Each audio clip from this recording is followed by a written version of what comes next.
Bonjour André, on est à Pantin pour une rétrospective en fait de 60 de vos films sur plus de 600.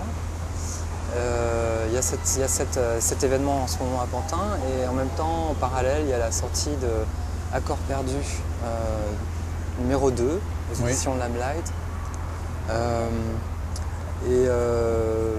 Alors tout d'abord par rapport à la rétrospective de Pantin, je voulais savoir comment s'est opérée la sélection. Est-ce que c'est quelque chose auquel vous avez contribué ou pas du tout?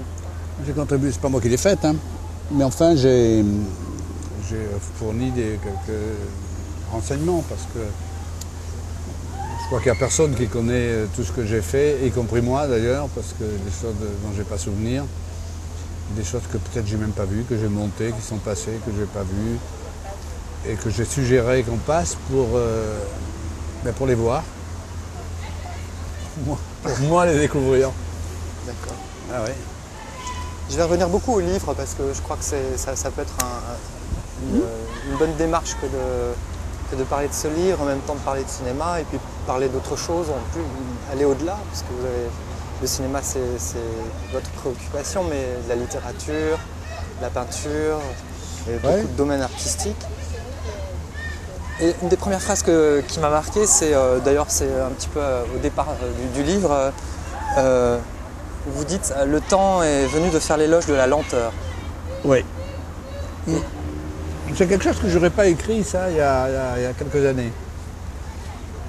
Et parce que je me suis aperçu d'une chose, par exemple, moi que j'ai dévoré pendant des années, j'ai dévoré des livres, toutes sortes de livres. Des romans, des essais, de la philosophie, des polars, je pouvais lire. Et donc j'ai beaucoup lu comme ça.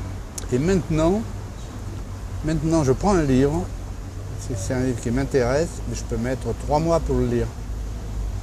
Je le lis doucement, je le distille, et donc j'ai déjà un rapport neuf au livre.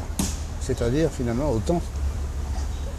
Parce que lorsque je dévorais 1 ou 2 polars dans la nuit, cette fringale de littérature en réalité traduisait un certain rapport au temps. J'avais l'impression que le temps était un peu comme un récipient dans lequel on pouvait faire entrer selon beaucoup de choses. Et aujourd'hui, je pense plus que le temps soit un récipient. Et donc, quand je prends un livre, comme quand je parle là maintenant, j'aime bien prendre du temps. Et je sais que la télévision a horreur de ça, a horreur du temps. Et qu'en général, lorsque quelqu'un laisse un plan de 5 secondes vide sans parler, on coupe. Or, moi, je découvre que c'est par là que passe vraiment la véritable intimité avec les gens qu'on filme, la véritable connaissance des gens, c'est lorsqu'on a accès à leur temporalité. Voilà. Sinon, eh bien, on obéit à des réflexes qui sont mis comme ça, qui sont entretenus, où on sait qu'on a 1 minute pour placer, on le voit bien, même à la radio, le matin, j'écoute France Inter, la fille qui vient dire son billet, etc. On sent qu'elle a 40 secondes et elle a fait rentrer, elle a bourré ces 40 secondes d'informations, des choses qu'elle veut dire, et alors, voilà, on a un discours speedé, etc. Et tout s'aligne un peu sur cette façon de voir. Et moi, j'ai envie maintenant de faire des choses de filmer du temps. Ça n'empêche pas d'avoir des actions, au contraire, des actions qui arrivent, qui sont plus rares peut-être, mais elles sont d'autant plus fortes que justement elles sont entourées d'un océan de temps et surtout un temps qui va nulle part. Parce que c'est ça qui est insupportable dans le temps, notamment à la télévision. C'est de voir du temps et on dit ah ben, alors on attend quoi? C'est un temps qui va nulle part. Et donc, c'est ce qui m'intéresse dans le film, notamment qu'Estelle Frodet est en train de faire sur moi, c'est qu'elle a filmé à la campagne, par exemple, des escargots qu'il y a. Et voilà, et on montre, il y a plusieurs moments où il y a un escargot. Et je trouve que l'escargot devient une sorte de métaphore un petit peu de ce qui se passe dans mon rapport au temps. Et d'ailleurs, cette phrase qui est dans le livre, je l'ai tapée la première fois sur une machine à écrire au moment où la caméra d'Estelle était en train de filmer. Le temps est venu de faire l'éloge de la lenteur. Voilà, c'est un peu... Alors moi je trouvais des correspondances partout dans ce livre, et puis même au travers de ce que je connais un petit peu de vous, mais notamment le titre du livre, c'est Happy End, et vous décrivez un film de Daniel Hanzin, et vous vous arrêtez sur un plan justement où vous dites Daniel attend, elle est assise au bord du lit, prisonnière d'un décor qui rappelle Beckett, un plan patient, un plan qui prend le temps, qui sait attendre. De la même manière, j'ai retrouvé aussi des choses un peu plus loin dans le livre. Vous dites si dans un film on ne s'ennuie pas un peu, il y a de fortes chances pour que ce film ne soit en effet qu'un passe-temps. Mais je trouvais que finalement... C'est vrai, je trouve que l'ennui c'est une valeur positive. Voilà, c'est considéré comme l'horreur, hein, l'ennui en général. On s'ennuie, etc. D'ailleurs, moi des fois je m'ennuie assez souvent comme ça. Mais c'est pas quelque chose c'est quelque chose que j'aime bien. C'est ce que vous aviez découvert aussi en voyant l'Aventura d'Antonioni. Il y a déjà... Là, c'était pas de l'ennui, là, j'étais ébahi, surpris par ce nouvel accès au temps que le film nous offrait. C'est comme s'il ouvrait des vannes. Il y a une espèce de temps sauvage qui déboule sur l'écran. Et ce temps, il va nulle part. Il n'est pas orienté. Il n'obéit pas à la règle du suspense, parce que le suspense, c'est du temps qui va quelque part.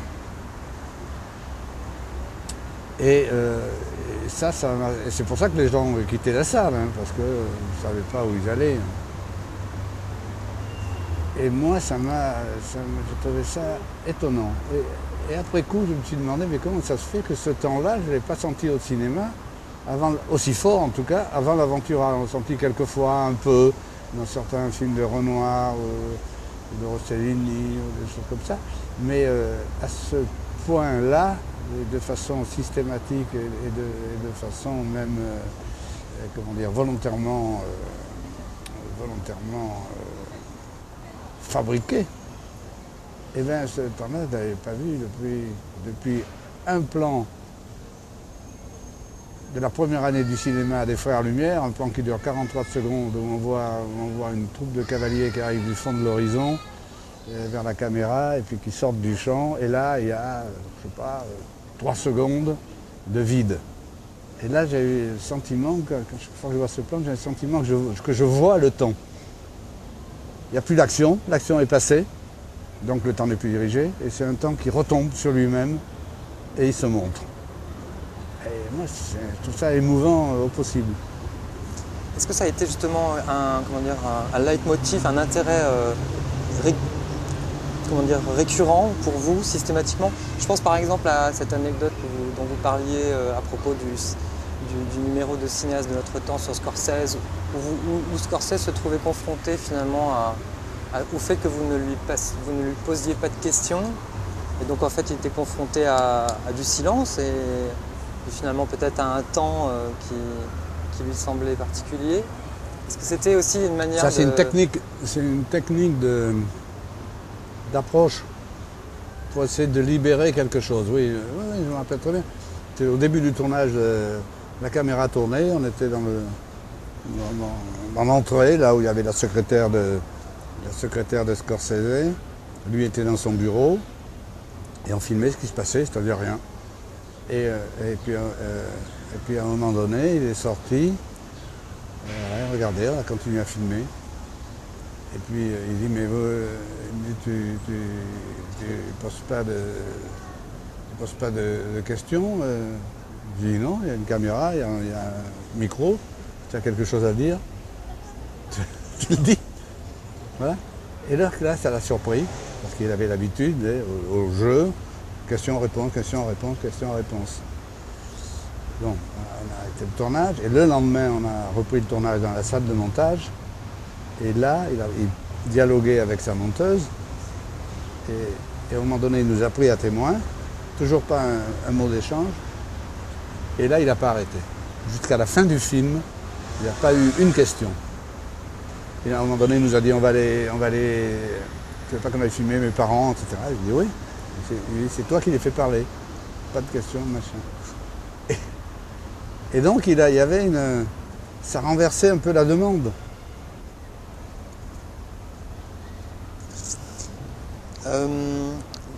On trouve dans votre livre aussi votre amour des jardins, votre amour des plantes. Je ne sais pas comment on pourrait le dire. En tout cas, il y a deux phrases que j'avais envie de juxtaposer. D'un côté, vous dites, vous faites un constat en 2005 sur un diagnostic, disons, en 2005 sur le cinéma qui s'annonce et qui s'avance sur l'envers du cinéma de Lumière. Comme celui-ci, il repose bien sûr sur une science des effets, mais ces effets sont dépourvus de cause, semblables à ces plantes sans racines qui se nourrissent d'un peu d'eau et de beaucoup de lumière. Et un peu plus loin, on trouve le jardinier qui s'exprime au cinéaste et qui lui dit « Ne plantez pas trop profond, vous risqueriez de ne jamais voir surgir la fleur ». La juxtaposition, je trouve, est intéressante de ces deux. Je m'intéresse beaucoup au jardin parce que je trouve que, là encore, on en parle beaucoup dans le film d'Estelle, le jardin, je trouve qu'il y a beaucoup de rapports avec le cinéma. Le nôtre, au XVIIe siècle, lorsqu'il fait Vaux-le-Vicomte ou Versailles, c'est comme un film, c'est un metteur en scène. Simplement, il faudra un siècle pour que le film soit terminé. C'est-à-dire que pour les arbres soient grands, que ça ressemble au film. Il faut un siècle, c'est une sorte de film plus lent.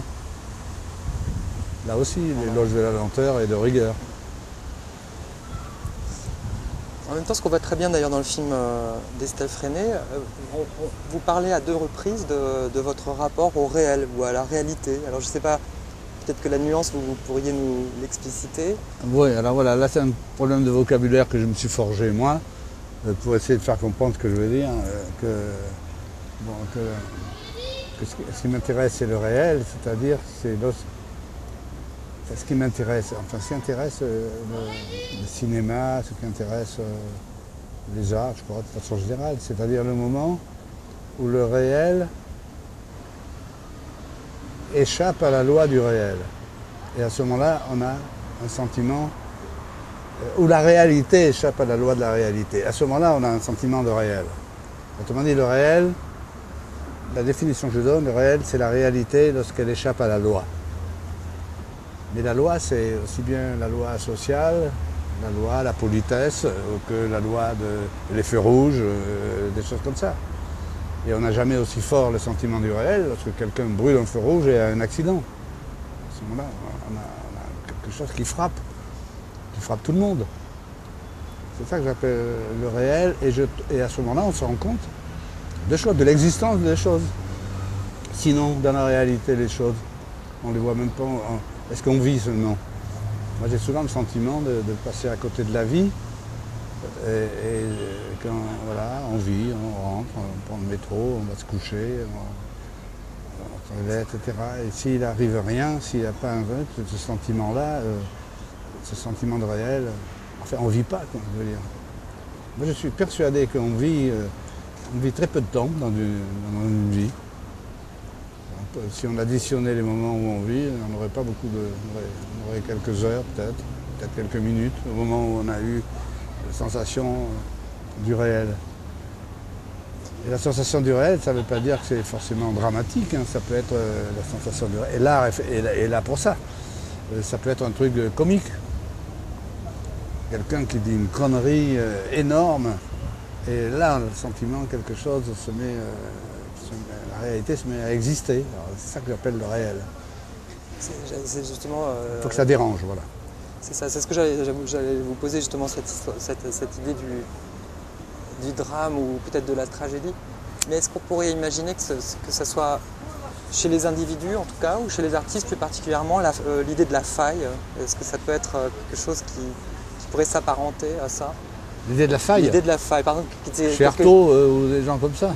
Par exemple, même un cinéaste comme Visconti, je crois qu'il disait ça, ce qui l'intéressait de manière prioritaire, c'est chez les individus, c'est la faille. Le moment où, comme la poire qu'on voit dans le film d'Estelle Freinet, ou le moment précisément où la poire commence à pourrir.